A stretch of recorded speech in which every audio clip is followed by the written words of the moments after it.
नमस्कार दोस्तों, मैं विकास कुमार खरगा एक बार फिर से आप सबों के साथ बीपीएससी की प्रारंभिक परीक्षा की तैयारी कैसे की जाए, किस रणनीति से की जाए, इस पर अपने अनुभव को शेयर करना चाहता हूं। दोस्तों, बीपीएससी की जो प्रारंभिक परीक्षा है उसके लिए अध्ययन तो सब करते हैं, लेकिन अध्ययन की रणनीति क्या, यह एक व्यापक चर्चा का विषय है। मेरा मानना है कि बीपीएससी में जो प्रारंभिक परीक्षा है उसके लिए तुलनात्मक अध्ययन कुछ विषयों में निश्चित रूप से आवश्यक है। जैसे कि हम देखते हैं कि यदि हम प्राचीन भारत के इतिहास को लें तो हम देखते हैं कि जैसे हमारी रुचि बौद्ध धर्म और जैन धर्म के प्रति होती है और बचपन से ही उसको हम पढ़ते हैं, उसके बारे में जानते हैं कि बौद्ध धर्म क्या है, जैन धर्म क्या है।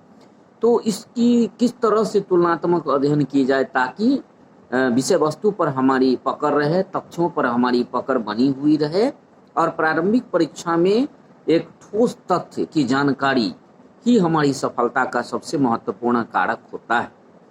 तो इसमें हम देखते हैं कि सर्वप्रथम यदि हम बौद्ध और जैन धर्म का तुलनात्मक अध्ययन करें तो हमें काफ़ी अधिक जानकारी जो कि सहज रूप से हमें मिलती चली जाती है और लंबे समय तक हमारे स्मरण में बनी हुई रहती है। जैसे हम देखें कि तुलनात्मक अध्ययन कैसे किया जाए तो हम पाते हैं कि जैसे बुद्ध का जन्म नेपाल के कपिलवस्तु में लुम्बिनी नामक ग्राम में हुआ, जबकि महावीर का जन्म वैशाली के कुंड ग्राम में हुआ।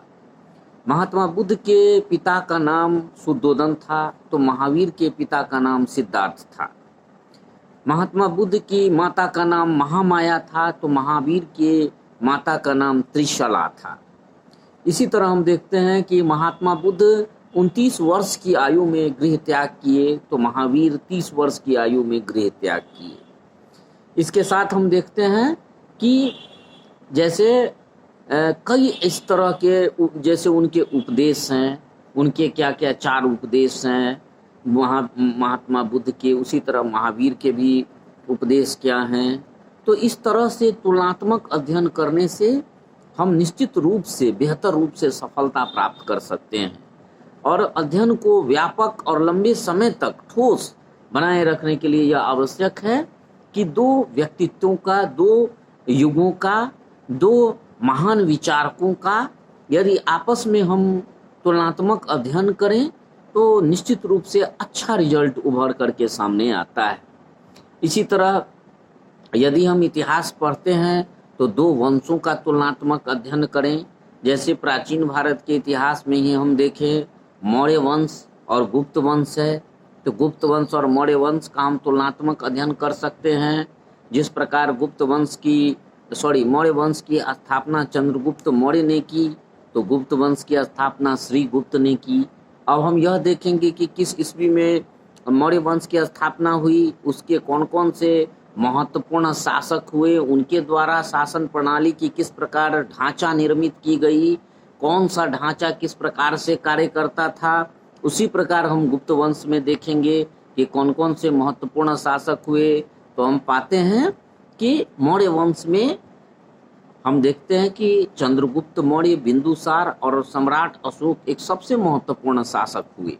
उसी तरह हम गुप्त वंश में देखते हैं कि समुद्रगुप्त, कुमारगुप्त वगैरह जो है एक सबसे महत्वपूर्ण शासक के रूप में उभरे और उनके द्वारा जो शासन प्रणाली निर्मित की गई और जिन विभागों का निर्माण किया गया उनके क्या कार्यकलाप थे, वह मौर्य वंश में क्या थे, गुप्त वंश में क्या थे।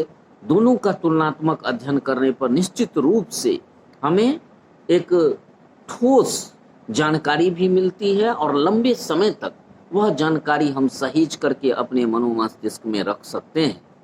इसी तरह हम देखते हैं कि गुप्त वंश में कौन से विदेशी यात्री यहाँ पर्यटन करने आए, उन्होंने क्या क्या अपनी अनुभव को शेयर किया।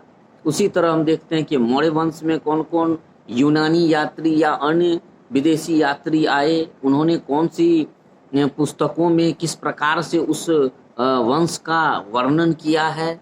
तो इस प्रकार तुलनात्मक अध्ययन हमारे अध्ययन सामग्री को बेहद मजबूत करता है और हमें एक नया स्वरूप प्रदान करता है जानकारी का।